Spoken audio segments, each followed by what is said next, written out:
essential.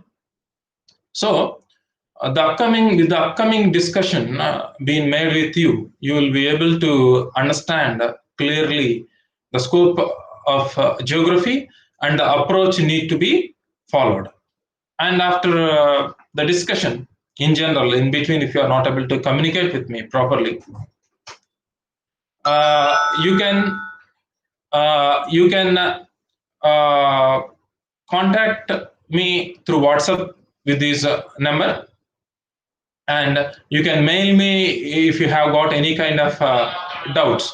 So that is the main aim here, to make you know the scope of the subject is one of the main aims, and the second main aim is the approach you need to follow to tackle the uh, geography subject. So before starting geography, we need to know the approach. To know the approach, we need to know what is required for UPSC or what is required for the government, because you are appearing for civil services as a civil servant. You are aiming to be as a civil servant. There are certain essential prerequisites required. So what must be your approach? So when your approach is something else, and the way you assume about the subject is something else, or the way you assume about the examination is different, and the examination orientation is different, you will not be able to clear the examination. So before getting into this discussion about geography, what is the basic orientation of the exam? What is expecting from you? That is basically essential. So understand the subject in terms of civil services. So you have got geography. So why this has been included in civil services is very essential. At the end of this discussion, you will be able to know the subject in terms of civil services, how the subject is linked to the exam and administration. So this geography knowledge is essential in the administration. That is the reason why this geography has been made part of this UPSC curriculum uh, in the process of administration. Why is it so? Why the knowledge of geography is essential for administrator? When you know the scope, how it is being utilized, you will be able to know in the upcoming discussion today. What is UPSC or the government is expecting from you? You need to know that. Without knowing that, you are appearing for this examination to fulfill your whims and fancies, you will be caught, not only in the mains but also in the interview.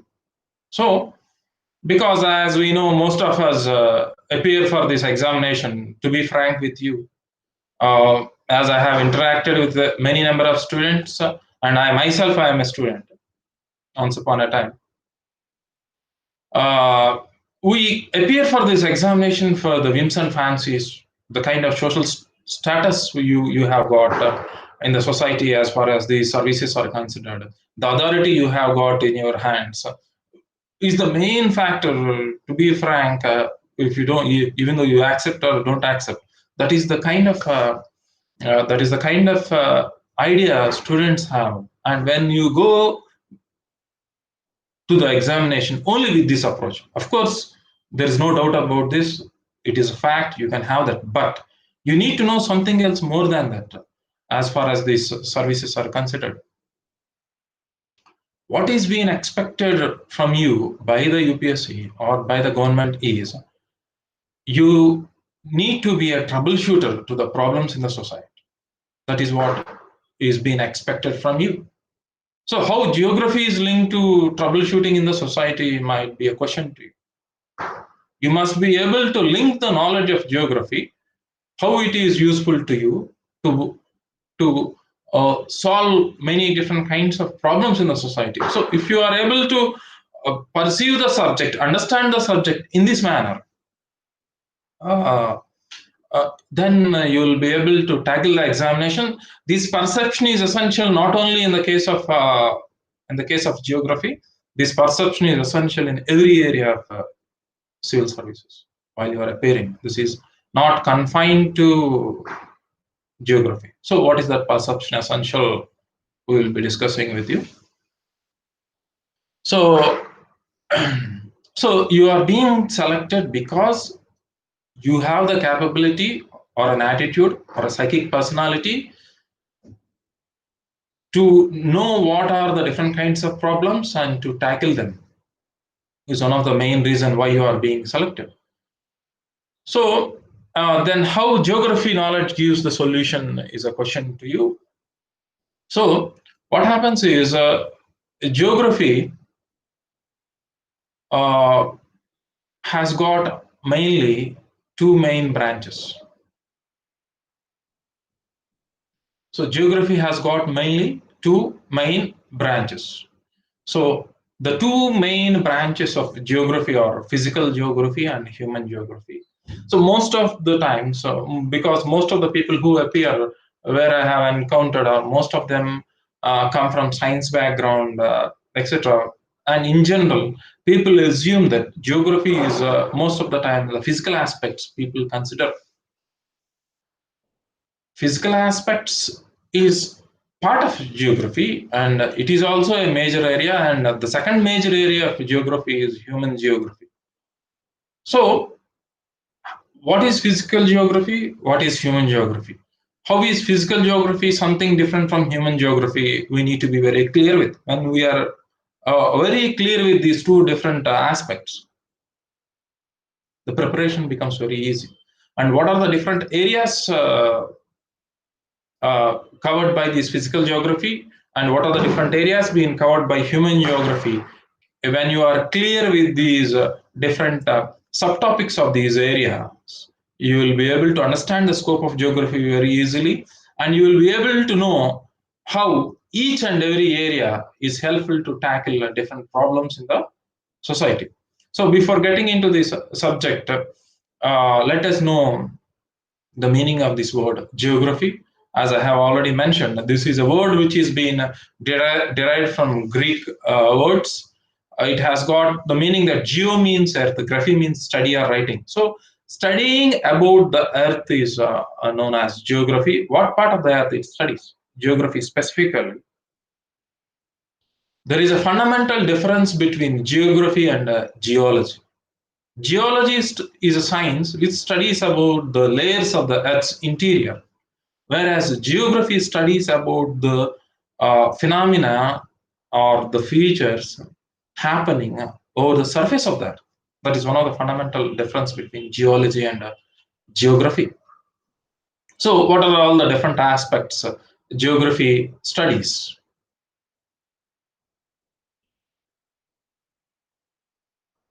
So the main aim of geography is to understand the earth's surface in terms of physical, cultural and biotic spheres. So, what is physical, what is cultural, and what is biotic spheres? You must be very clear with. Physical is something which you can feel. So, what are the physical features of these? The surface of the earth. You have got different physical features like the mountains, plateaus, plains, valleys, islands. These are all the different kinds of physical features where you have got in physical geography, especially in the chapter known as geomorphology. So take the case of mountains, plains or plateaus, etc., where all the mountains are not formed because of the same reason. The reason for the formation of different mountains are different. So physical geography studies different kinds of physical features. For example, a mountain might have been formed because of the folding of the earth's crust, or a mountain might be formed because of just the upliftment of the crust itself without any kind of folding. So the reason for the formation of mountains is different, where the geomorphology studies that. So the physical aspects like the climatology, hydrology, pedology means the study of soil, etc., constitutes physical part of the geography. Cultural part of the geography constitutes studies about the human societies, the cultural aspects, the kind of economic activities, social activities, etc. These are the different kinds of cultural aspects in terms of population, population distribution, sex ratio. These are all the different aspects. These are all the different aspects, the cultural geography studies. The next is biotic sphere. Biotic sphere is the life. Biota consists of the living beings, the plants and animals. So here, the different kinds of plants and animals which are living in the different parts of the world are not the same when we are moving from the equator to the poles. So the latitudes from the equatorial region, the tropics, the temperates, the polar or the subpolar, etc., have different climatic conditions. Adapting to these different climatic conditions, the flora and fauna are highly diversified. So this is part of physical geography too. So this is the main aim of this geography. So in physical geography, you have got different subfields. So what are these subfields of physical geography? These subfields are geomorphology, climatology, hydrology, pedology, and biogeography are the main areas where this physical geography deals with. So, what do you mean by geomorphology? Geo means earth.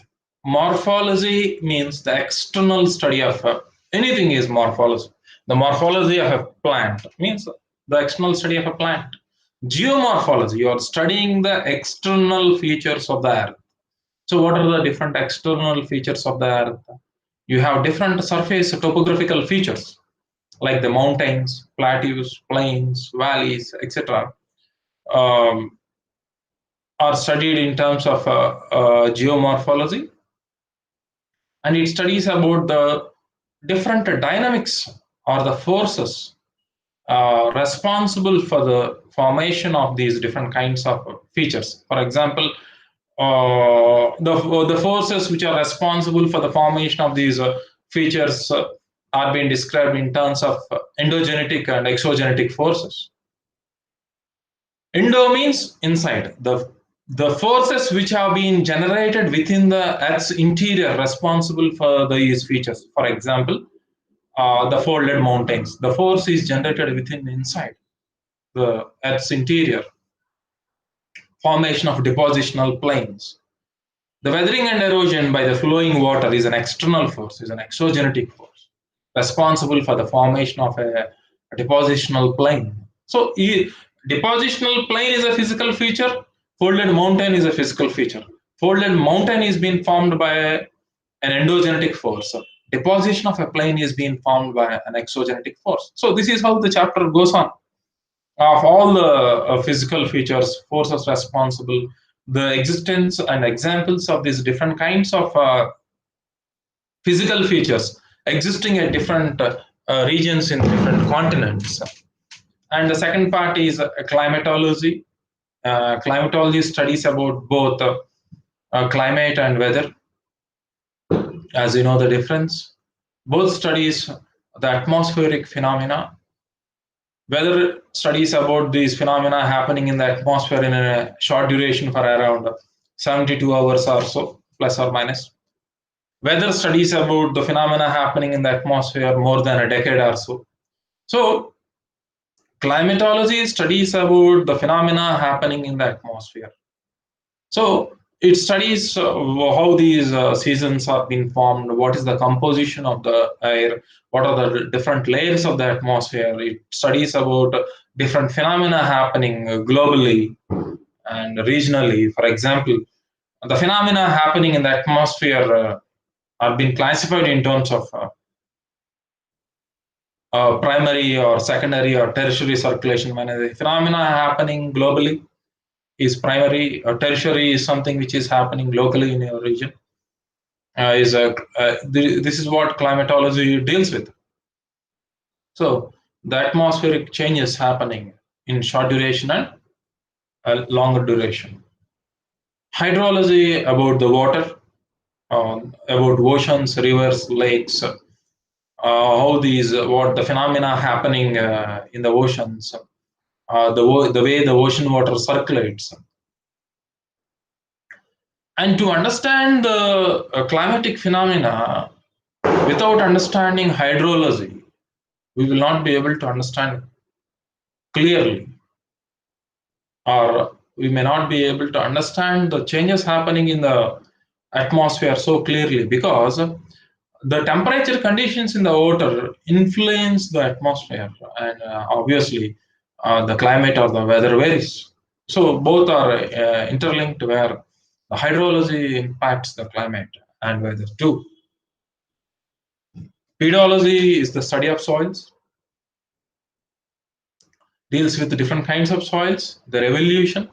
So soil, as you know, is the resultant of is the resultant of weathering and erosion, and mixing up of degraded organic matter derived from flora and fauna. So soil is a mixture of inorganic matter derived from the rocks through the process of weathering and erosion, and it contains organic matter derived from the degradation of uh, flora and fauna in different regions. So the percentage of organic matter in the soil is not constant throughout the world, because the availability of flora and fauna is not the same. The amount of flora and fauna degrading is not the same. So the organic composition varies. The type of inorganic compound depends upon the source of the rock. So if the source of the rock is igneous body or the metamorphic body or the sedimentary rock, depending upon the type of rock, the type of inorganic matter, and depending upon the type of flora and fauna, the organic matter being added, and the type of soil is also being determined by the climatic conditions. So the weathering and erosion is influenced by climatic conditions. For example, in a freezed condition, the rate of weathering and erosion. In a hot, humid climatic condition, the rate of weathering and erosion varies. The rate of degradation varies. The impact of acids varies to break the rocks. Accordingly, the soil varies. And this is how the chapter goes on types of soils, reason for the variations, black soils or alluvial soils, whatever it is. So it is the study of soils and biogeography, as I have already discussed with you. Bio means life, geography means studying about the Earth's surface. So how this life is varying across these latitudes. Life is not only varying across latitudes. Life is also varying on the basis of altitude also. So these variation of life, take the case of the equatorial latitudes. You have got the equatorial evergreen forests. The reason behind it is you have got plants require sunshine. So the sunshine is available throughout the year in the equatorial regions. And there are no seasons in the equatorial regions. You have got only one season across these 12 months, that is the rainy season. So because of abundant sunshine and abundant precipitation, you have got megatherms there, means the highest canopy possible. By the time when you are moving from the equatorial region gradually to the polar region on either half of this globe, gradually the precipitation decreases. The insolation, means the amount of solar radiation available, decreases. Consequently, the biotic sphere, means the biodiversity gradually decreases, or the plant life and the animal life gradually decreases. So that is how the variation based upon the climatic conditions across the latitudes and altitudes, this biogeography studies about life in terms of flora and fauna. So these are the different areas where physical geography studies about. This constitutes only a part of geography. Next comes another subfield of geography known as human geography. So this human geography has got these branches. The cultural geography. Human geography is also known as social geography. So it studies about man habitats, the different kinds of clothes, food, shelter, skills, tools and languages, religions, social organizations, and his outlook. So, why geography studies about culture is a question. The reason behind it is culture includes material culture. Material is being supplied by your environment. So, the type of material culture being evolved in a culture is the resource being supplied by the earth. So the earth determines your culture also. So because of which there is cultural variation across different geographical regions. The impact of geography in terms of culture, in turn, it impacts even the non-material aspects of culture also. So in this context, specifically, geography concentrates on culture in terms of the impact of geographical factors on culture, both material and non-material aspects. That is the reason why culture is being made part of geography, known as cultural geography. Next is economic geography.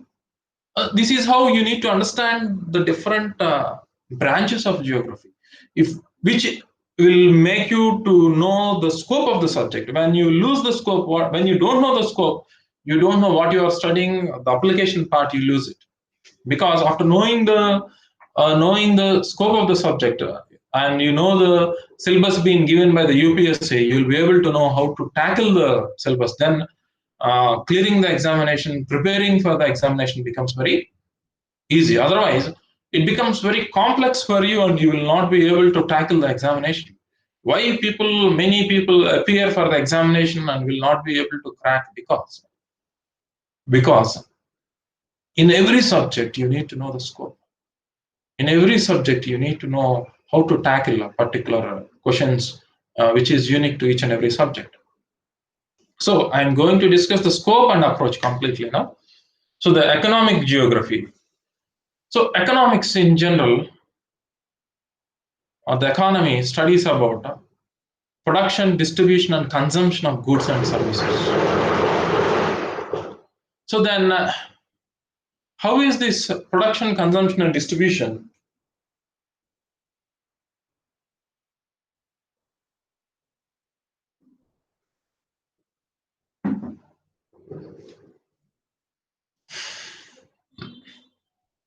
So, how this production, production, distribution, and consumption is related to geography.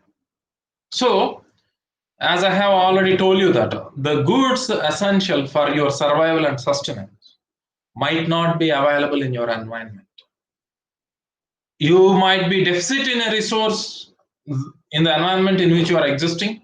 You might be having some resource in surplus. So what you do is, the resource which you are in surplus, you export it. The resource which you are in deficit, you import it. In this process, what happens is,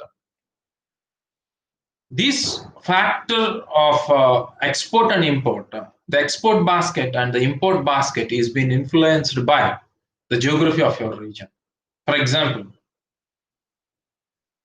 uh, you are importing petroleum, fossil fuel. Reason behind it is you don't have the resource. You have that, but not sufficient enough to your requirement. Elsewhere, there is surplus. From the Middle East, you are importing. They don't have much agricultural produce. You export, or some other country export to them. So, what is determining this process of economic activity of exports and imports is surplus and deficit of a resource, where the surplus and deficit of a resource is being determined by the geographical factors of a region. So the people, the way they consume is being so. Economy is concerned with production, distribution, and consumption. This production, distribution, and consumption is being determined by the geographical factors. In this context, we are going to deal this. So, in broad terms, in economic geography, we discuss these areas: is agriculture, industry, and transportation constitutes the economic geography. So, in broad terms, an agriculture of a region, for example, um, every country might not be self-sufficient in agricultural produce. So, for example, we are deficit in pulses, we are deficit in oil seeds. So, what is happening is a climatic region or the type of soil, the degree of what can I say, the slope of a region or the gradient of a region is responsible for influencing the agriculture. For example, rice cultivation requires water stagnation. Tea cultivation requires well-drained topographical features. So, to cultivate the quality of the soil, the fertility of the soil, the topography of the soil, and the latitude of a region, altitude of a region determines the agriculture. So these are all geographical factors. Without having a command over these areas, without knowing this, you can't cultivate everything possible. So, for example, take apples or tea or saffron or the kiwis, which are being called cherries or strawberries or plums, which are exotic species to India, are being cultivated with what knowledge you have started cultivating at different regions. For example, the tea in the Western Ghats and Darjeeling and Assam, because they have got the essential climatic conditions, or the apple gardens in the Kashmir, they are not native species to India. Because you have come to know the conditions required for for this horticulture of this region, you have started commercial cropping in terms of horticulture because you have got the knowledge of these agriculture or requirement or cultivating these crops. These are geographical factors responsible for agriculture, industry. For example, my question is: can you establish any industry you like anywhere else you like? Why? Why not? The reason behind it is the raw material essential, especially the bulk raw material like the iron ore or the raw materials like the coal or the iron ore or these kind of ores especially determine the location of the establishment of an industry. So availability of an ore is a geographical factor. Is through mining you get the ore. So the availability of the raw material, especially the bulky raw material, is responsible for determining the establishment of an industry. So because the transportation cost is very high when the weight of the raw material is so high, when you are processing, when the loss of weight is more, what happens is you have to establish industry at the region where the raw material is available. This raw material has been influenced by this industry. Yeah, raw material has been influenced by the geographical factors. Transportation. So how in different regions how this transportation exists, what are the geographical factors influencing this transportation? At a particular region you need to use only roads. At a particular region you need to use only trains. At a particular region you can use only waterways. So which are geographical factors which are influencing this transportation, which plays a major role in the economy of an economy. So uh, this is about economic geography. Next is population geography. So, population geography deals with biological and cultural characteristics of human groups. Biological and cultural characteristics. So, what is this biological characteristics of a human group? So, for example, the population is have got a different biological features like the Caucasoid or the Mongoloid or the Australoid or the Negroid.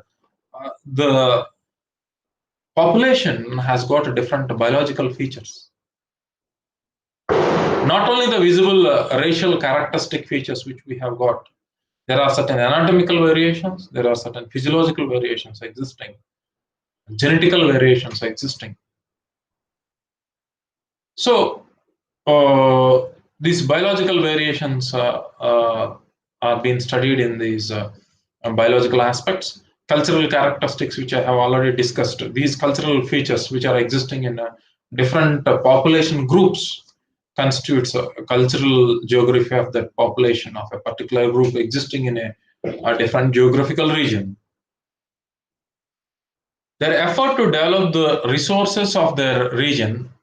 So, certain a cultural group is residing in a territory, in a political territory like India. So the effort to develop the resource of the region. So there are certain resources available to us. So there are certain water resources available to you. There are certain petroleum resources available to you. There are certain coal resources available to you. So the way you utilize the resource available in your environment depends upon your culture and the level of technology. So once upon a time, the amount of coal you use right now, or still there is petroleum need to be explored and exploited. So, so when you don't have the technology, when you are not aware of the resource, you will not be able to. When you have got the technology and when you are aware of that, you will be able to exploit that. And there is impact of there is impact of culture in the process of exploitation and exploration. So the level of technology influences you. Certain cultural factors may not allow you to explore that or exploit that.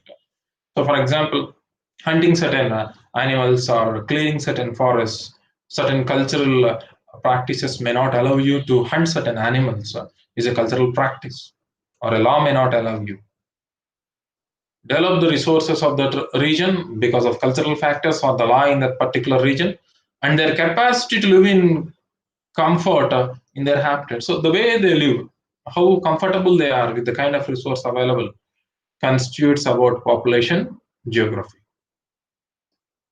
Next is regional geography. It is the study of regions at different scales. So it studies a continent, a region in a continent, a country in a continent, and a local region in a continent. For example, uh, it identifies the main geographical character of a region. For example, India is a political region which has got a different geographical regions. You have got the Indo-Gangetic Plain, you have got the Thar Desert, you have got the Himalayan mountain region, you have got the Plateau region further divided into Deccan Plateau, the coastal plains. So dividing the regions on the basis of geographical factors. Why? So why you need to divide on the basis of the homogeneity of topography is a question. The reason behind it is in policy execution. For example, you need to develop agriculture, but a state is existing in mountainous region is and a plateau region and a plain region. So as well, for example, previously, for example, you have got Uttar Pradesh. Uttaranchal is part of Uttar Pradesh previously. When you have got a uh, common policy for agriculture, what happens is the policy need to be executed as far as is considered in a mountainous region and in a plain region like the Gangetic Plain or the coastal plain must be different. So geography divides regions on the basis of geographical topography or the homogeneity of topography because a, a unique policy need to be executed in terms of development for an industry or an agriculture or any purpose on the basis of the homogeneity of topography and environmental conditions. Then only you will be successful. Otherwise, the plan fails. So, the regional geography plays a very important role. Your role, you will be able to know at the end of this discussion, your role as an administrator, how this geography helps you to play a very important role as an administrator at the level of policy formulation and at the level of execution of the policies. At the level of policy formulation, you need to suggest to the political executive, the ministers, what kind of policies need to be developed on the basis of the geographical region to make their political plan perfect or be successful. Uh, that is one of the main regions. So to execute a plan, each geographical region will have a unique plan. The interplay, the interplay between man and nature and its impact. So in this process, for our survival, what we do is uh, we exploit the resource, and you are interacting with the environment. For example, you are wearing certain clothes, you had your dinner or lunch, or you are in a shelter, you are traveling. From where you have got this? The clothes you have is a resource. For example, cotton is from agriculture. The shelter, the house, the bricks or the cement are being quarried and made into these bricks. You are traveling, the fuel is being extracted from the resource. You're traveling in a vehicle, the iron or the aluminium is exploited from the mines. So, for our survival, for each and everything, the food you eat, everything, you need to interact with the environment in this process of exploitation. To what extent you can exploit? In this process of exploitation, what is the impact of the environment? Impact on the environment. If this rate of exploitation continues, what are the consequences? So, without this knowledge, in this process of survival, when the rate of exploitation is continuous,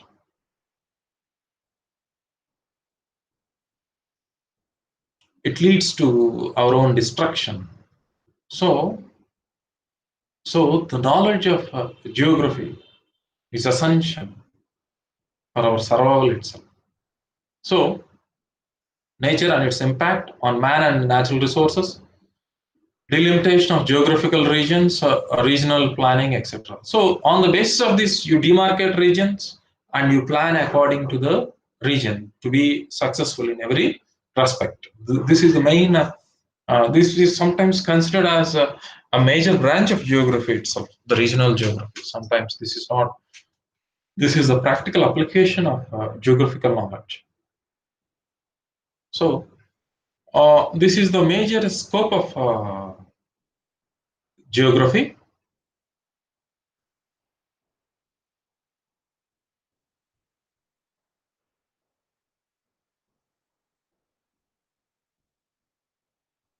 So for prelims, so what? So to after understanding the scope, what geography is, and you need to know what is being actually asked in the examination as part of the syllabus.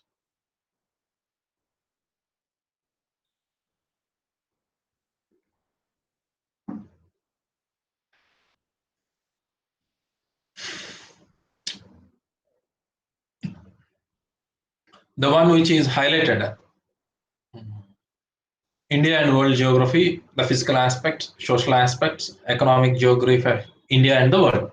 Now you are very clear what may be asked in the examination, because when you know the syllabus being given to you by UPSC, without knowing this, when you are preparing, you may not be able to complete the syllabus. That is the reason why the one which is projected in red is the syllabus of geography for prelims. Then what is asked in mains? This is the complete syllabus which is being asked in mains. See this distribution of key natural resources across the world, including South Asia and Indian subcontinent. The distribution of natural resources. There is a focus on India and South Asia.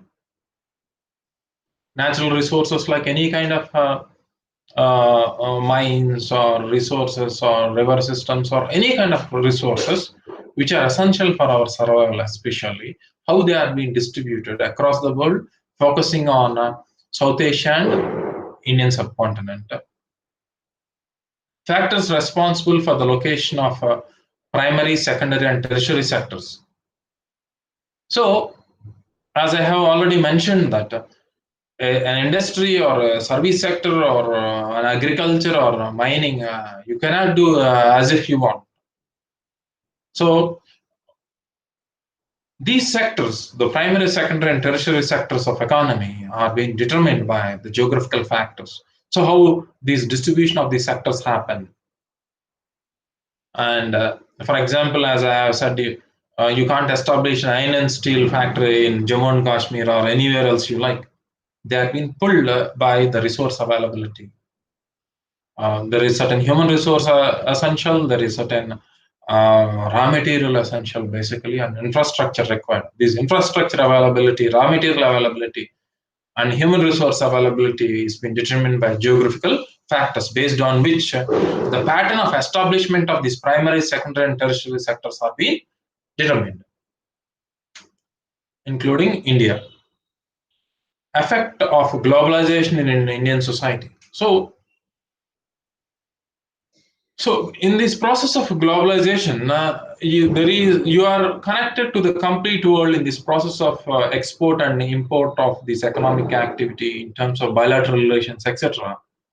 In this process, there is a substantial impact of geographical factors.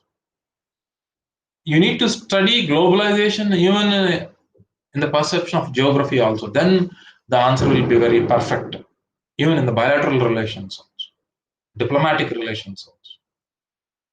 So, important geographical phenomena such as earthquakes, tsunami, volcanic activities, cyclones, etc. Geographical features and their location changing in critical geographical features, the flora and fauna, and the effect of such changes. So, the current aspects of the physical events happening. For example, the occurrence of an earthquake or at a particular place, or for example, in this monsoon season we have got abundance of rainfall more than the average. What are the factors responsible for that? In a year, the monsoons may fail, a region may face drought. So, what is the reason for the surplus rainfall? What is the reason for drought? What are the different factors responsible for that? We must be able to study in terms of current aspects. Different geographical features and their location, as you know, the mountain ranges, the river systems, etc. In a very minute sense, you need to check it out. Where the beginners and even the seniors who have attended the classroom session, so many times, most of you will not be able to tackle the examination, and you will not be able to develop a confidence to have a grip over this region because of these dynamics and very wide scope existing in the subject and lack of practice. I take classes not only classroom sessions, I take even practice sessions in the guidance of geography, both in terms of prelims and mains. I will take you to the level where you will be able to frame the questions. Then you will be able to tackle the exam, both in terms of prelims and mains. Uh, but the essential thing to take you at that level required for me is to follow the program which I have given to you session by session. You have to. Otherwise, if you don't follow the first couple of sessions, you can't follow the fourth session. There must be continuity, and you must be able to follow each and every session. Then you can follow this. Otherwise, a general glance or very whatever may be the number of hours you spend with the books without the essential orientation practice, you can never tackle the examination, and the cracking the exam becomes very difficult. So the maps of the world is another part of mains. So this is the syllabus of mains.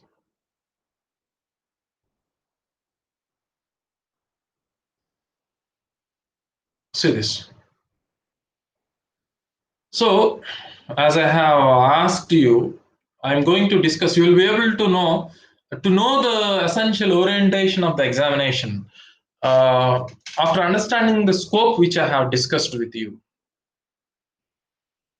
Uh, to make you understand, you need to go through certain questions in the exams, in the previous exams being given, so that you will be able to understand the orientation into which you need to get into for studying geography for civil services. For example, this is a question being given last year, I think so.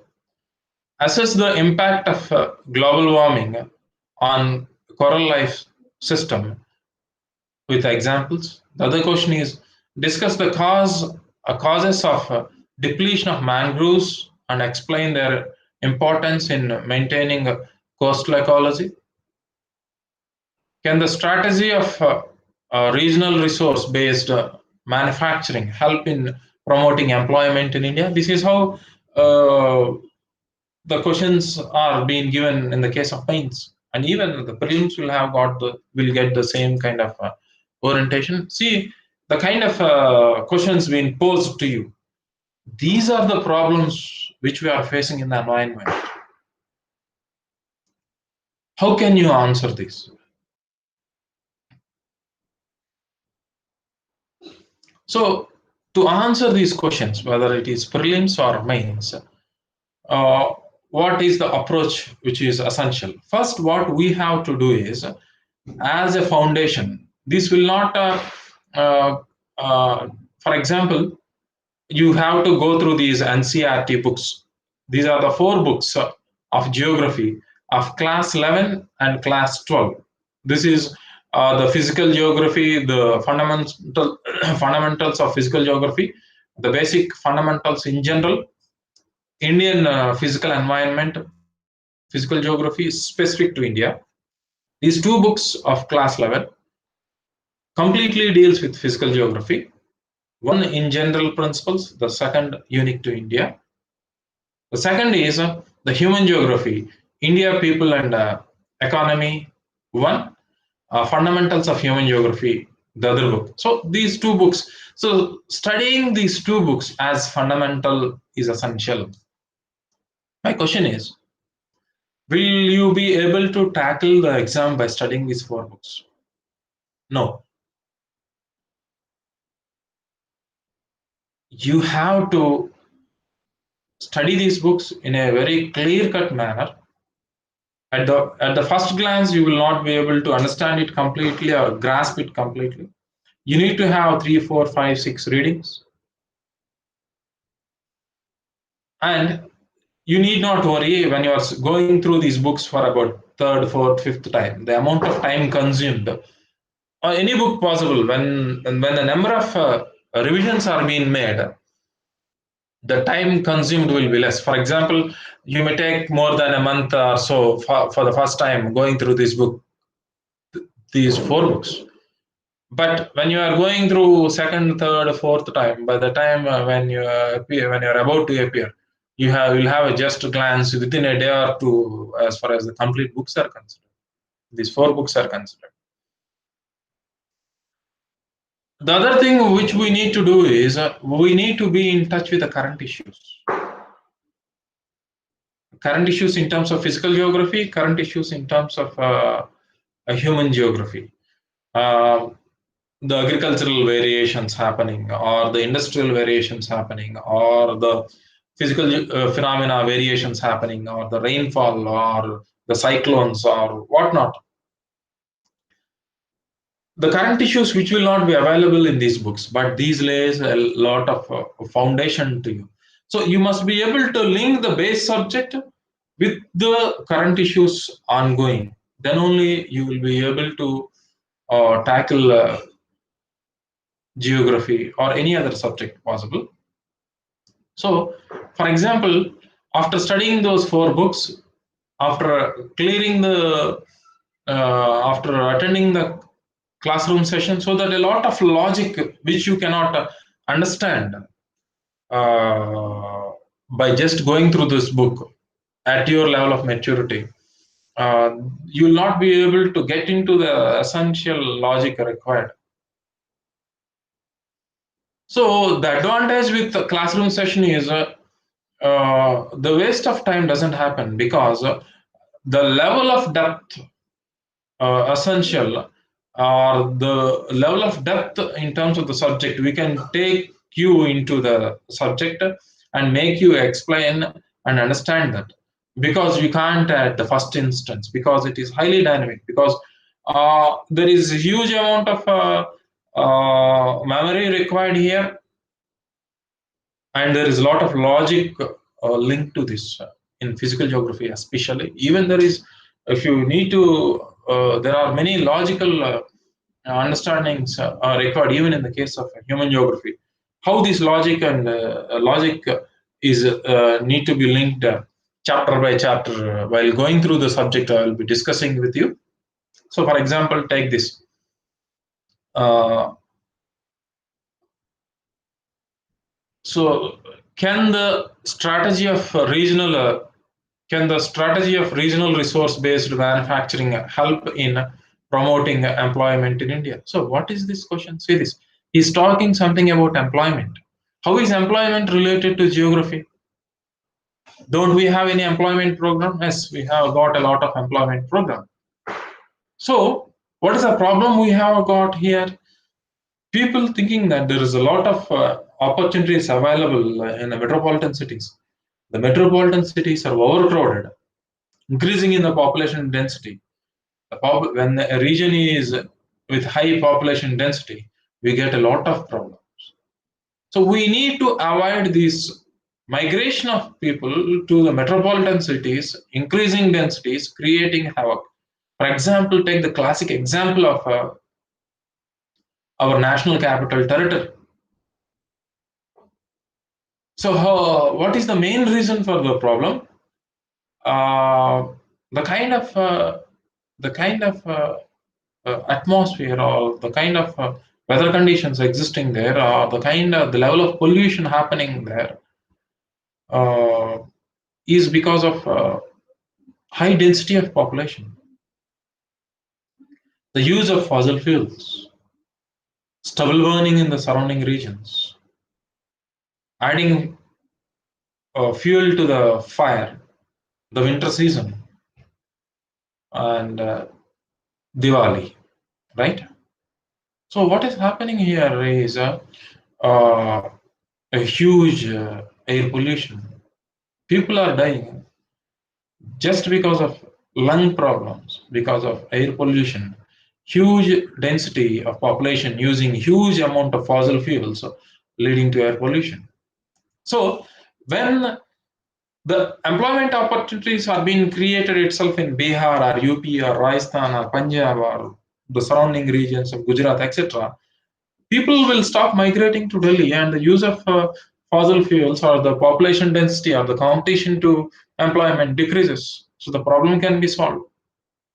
So there is an employment problem, there is a population density problem in a region. So there is a strategy of a regional resource based manufacturing. So when you're able to acquire a knowledge at different geographical regions to exploit and use the resource available there to generate employment, the migration can be stopped. The problem in the country can be solved.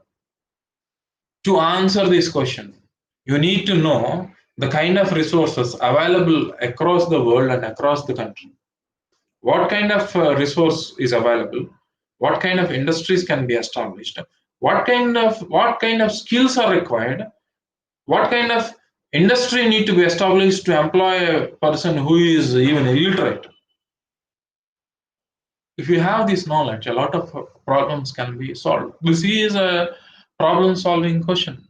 You are expected in general, the level of one thing you need to know is this examination is not to fulfill your whims and fancies. Be very clear with this. Second thing is, You are being selected to tackle the problems in the society. You need to be very clear with the kind of socio-economic and political conditions, and even the cultural conditions, and the resource distribution. With this diversified knowledge, knowing the different kinds of problems, knowing the availability of disparities existing here in terms of resource distribution, in terms of population densities, in terms of conflicts existing, and you must be able to give a kind of solutions to these different kinds of problems. Then only you can tackle the examination. For example, take this question: what is water stress? How and why does it differ regionally in India? Is it not a problem? A major chunk of the population depending upon agriculture. So, to understand the water stress in India, which is one of the major problem, is it not? Don't you require the geographical knowledge to establish an industry? Don't you require a geographical knowledge to give a solution or to know the problem why it is existing in a region? Geographical knowledge is essential. This is required for an administrator, without which you can't be an administrator. So, for example, take the case of India-China border in the Ladakh region going on here. So, the geographical territory, the boundary region between this LAC, when you have an idea over this topographical region, you will be able to uh, command the region with the help of the defense forces you have got. For example, why Ajit Doval is only being given such a kind of importance? Why not anybody else? Ajit Doval is a civil servant. He is the security advisor to the Prime Minister of our country. He is a civil servant.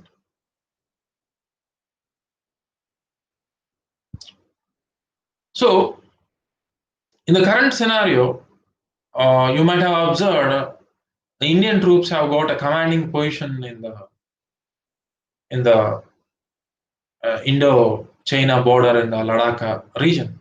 So, as per the plan being given by the security advisors, and these troops move accordingly to tackle the problem. So here, see this. This is a current ongoing issue which we have got.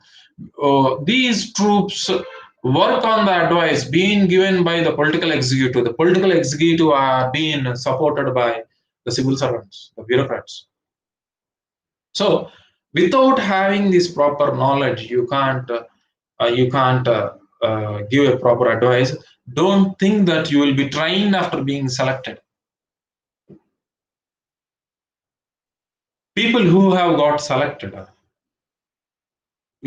I have interacted with many people, my friends, my friends and my classmates who have been selected as a civil servants. By the time they have been selected, they have got the knowledge about every problem, and they have got the knowledge to tackle many problems, to give solutions to the government. They are at that level. When you attain at that level of giving solutions to different problems, you can tackle the examination. Otherwise, it becomes uh, very tough. The reason behind it is you are able to observe the kind of questions being asked, right? They are highly problem-solving questions. See this, the kind of questions, whether it is prelims or mains, the questions are directly related to the problems in the country, whether it is a security thing, whether it is an agriculture or employment or industry or whatnot. You tell me. You are being selected to solve the problems. Just going through a couple of books will not help you. You need to go so deep into the subject, tackle or tackle the subject in such a manner where you must be able to apply the base knowledge to give solutions to the current problems existing. That must be the level of understanding of the subject. At the initial stages, after completing your graduation, you will not reach at that level of maturity. 100% you require a mentor after attending the classroom session. Arga as an organization, we do that for you in terms of prelims and mains, not only just classroom sessions, practice sessions also. Connecting to the main current aspects with the base is more important. Then you will be able to tackle everything possible. This approach is essential in all the disciplines, not only in geography, but the orientation approach may vary from subject to subject.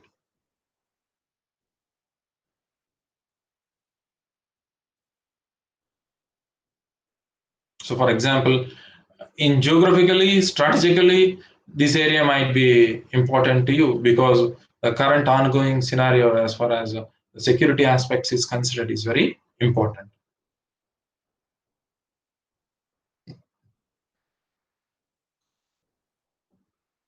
So, linking with the current affairs, knowing about the physical aspects, knowing about human geography. So, in this process of studying geography, in human geography, what do you study? Simply, you are studying the way we are exploiting the topography in terms of establishing your habitat or exploiting the resource in terms of agriculture or mining or industry or whatnot. So, without geography knowledge, you cannot tackle environmental ecology, where you have a separate area, and disaster management. So,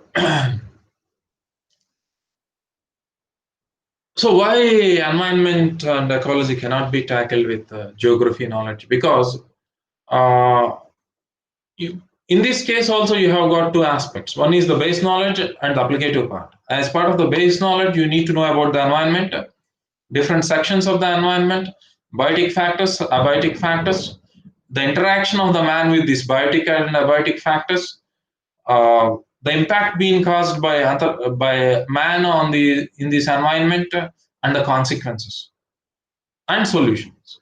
So without knowing geography, you will not be knowing the impact and the consequences. So geography knowledge plays a very key role here. Then you will be able to environment, and even disaster management is also linked to geography because all the natural disasters are linked to geography. You name it, maybe an earthquake or a drought or a flood or whatnot. Everything is being tsunami or all are linked to geography. So, understanding the geographical phenomena, then you can take or understand disaster management very clearly. So, in this process, in this program, I will be tackling environmental ecology with you and disaster management because all of these are coherent and they are interlinked so that tackling these areas become very easy when you're able to cover geography in a very comprehensive manner. It has got a very wide scope of understanding, and it becomes easy when you have got a proper mentor. Just after attending the classes, you will not be able to tackle the examination. I'm damn sure about that. It serves only 30% of the requirement. You can also do that by yourself, but it consumes a lot of time. You may need to spare about 2 to 3 years or so because it is not just geography you have to do. You have to complete rest of the disciplines. So there, as a mentor, I save your time a lot. I will do some work for you so that it becomes very easy. Understanding a question or tackling an examination becomes very easy.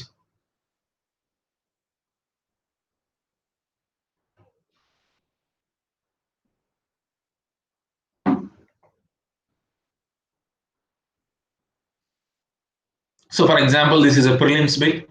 This is something to know about different physical features like rivers or some seas where they are joining, where a river joins the sea, etc.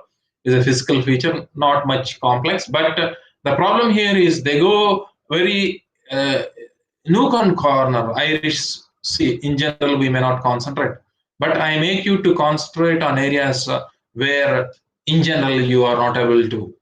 That is one of my focus in these kind of areas. See this. Which of the following project areas are located in the Kaveri Basin? So this is also a memory-based question. So this is about biodiversity, about some birds. These are memory-based questions. So how to tackle the memory problem? How to tackle the logical problem? We have got a separate program for that. Don't think that you don't have got the memory. Don't think that you don't have the intellect to tackle the question. The logic essential to tackle we'll discuss with you, and how to improve the memory in this aspect is part of the program. So for example, this is an area where this is a question where you need to have an understanding and memory both. For example, you need to know what is meant by zero tillage. So what are the consequences of that? Why we are following that right now? What is carbon sequestration? This question itself requires the knowledge of the modern type of agriculture, the zero tilling. You need to know what is meant by carbon sequestration, all these aspects which we need to know. Then only you will be able to arrive at the answer. Where this analysis will not be available in NCRTs. Some might be available, some might not be available. So the additional logical concepts which are essential to understand the questions will be discussed in the classroom, and you will be allowed to entertain any kind of doubt possible to discuss things, so that you will strengthen the weak links you have got.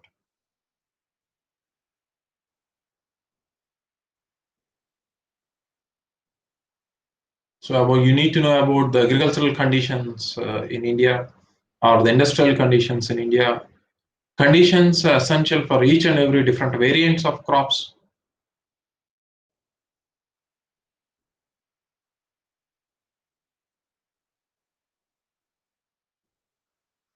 And apart from this, you need to have an atlas, being not only as a student of geography, in general, being an aspirant of civil services, you need to have an atlas, because you need to check it out to different locations in the atlas, which are in current news and in general.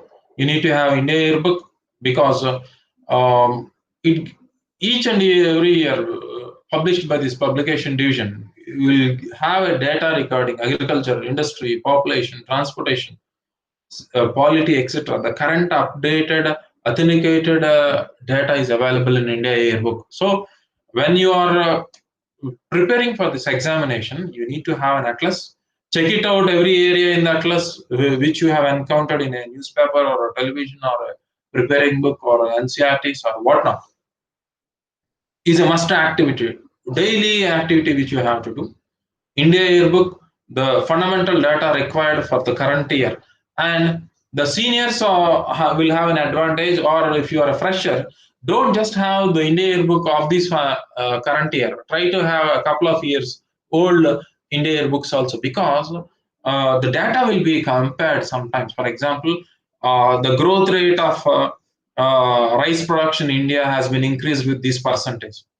In the current yearbook, you will not, the growth rate might not be given, maybe, or might not be. In the last year's book, you will be having the production. So there must be a comparison of these sectors in all respects, the previous years and the current years. So the seniors will have an advantage, because they have appeared for the examination once and they will be accumulating data. So for the freshers to have this advantage, this program will be helpful to you to overcome or save time, or a couple of years can be saved. Because this approach which I am giving to you, when I'm making you to practice, you will learn the approach not only for geography, for the whole exam itself. Because the method you will be applying it to different areas.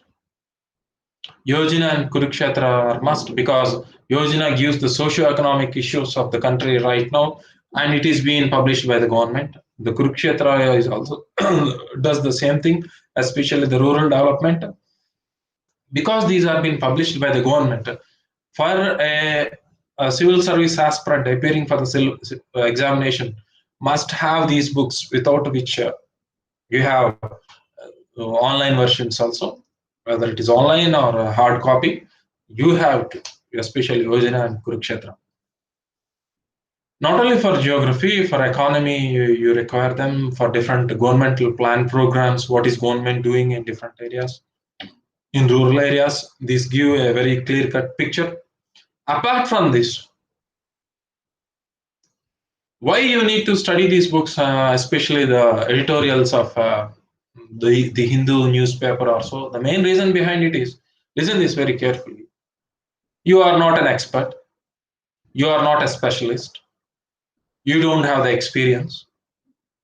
But you have to compete with the most industrious, intelligent, hardworking people. Your presentation must be very effective and efficient. With this lacuna, you need to be top. When you are going through this, the articles or topics will be presented by the expert of that particular area, so that you can pick up the ideas of these experts and present in the examination, so that you will be awarded more marks in your examination. That is the main way. This is the main crux. You don't have the capability, but how to do that? Though the only thing is, just copy the views of these experts in the editorials or Yojana or this Kurukshetra, etc., and have your own ideas. See that whether your ideas and these expert ideas are compatible or not. So by the time when you are going through many number of articles or information being given through these sources, sometimes your ideas become compatible, so that you will gain confidence and you will be able to tackle the examination. That is one of the activity which you need to do. So this is how I go on, and you can contact to this WhatsApp number or the emails, so that we can guide you better. Hope so. This